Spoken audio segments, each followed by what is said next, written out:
In today's video, I'm going to teach you how to track your action items in Confluence. Let's get you set up with a simple, reliable system you can reuse for any project. Start by opening your Confluence site so you're on the home screen. From there, head into the space where your team keeps related pages.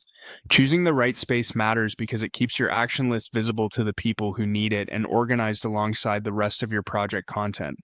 Inside the space, click the Create button at the top to start a new page. We're going to make this page dedicated to your to-dos, so a standard blank page works perfectly. Give the page a clear searchable title. Label it Action Items. A straightforward title makes it easy to find later from the sidebar, page tree, or search.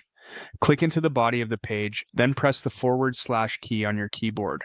This opens Confluence's insert menu, which is a quick way to add structured elements. In the menu search field, start typing action item. You'll see an option called action item appear.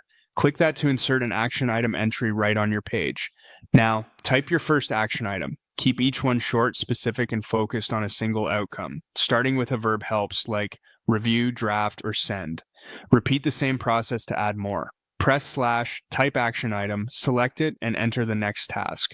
Add as many as you need. This keeps your list consistent and easy to scan, and each entry will be trackable on the page.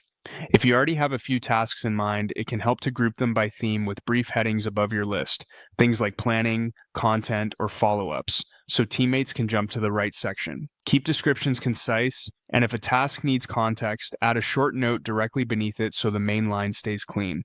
When your initial list is ready, save or publish the page so you can come back to it anytime. Publishing locks in the structure, makes the page accessible to your space's audience, and ensures your action items show up in search. You can always return to the page to add, edit, or complete items as work progresses. That's it, a clean, reusable action hub in Confluence. Open your space, create a page, title it Action Items, use the / command to insert action items, type your tasks, and save the page. With this setup, you'll have a single source of truth for tracking work that's simple to maintain and easy for your team to follow.